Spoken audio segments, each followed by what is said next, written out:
वो या last night मेरे घर में बारिश हो रही थी।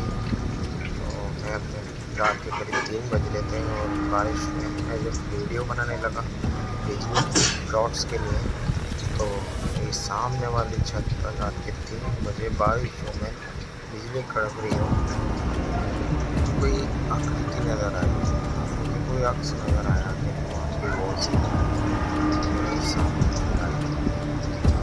पहले तो वो अकेला नज़र आया, तो बाद में जब अंदर आया तो ऐसा लगा कोई बच्चे के साथ में था। अब रात के 3 बजे बारिश के दौरान बिजली कड़क रही है, कौन छत पर गुजर लेता है, ये मुझे समझ नहीं आया। गाइस, अगर आप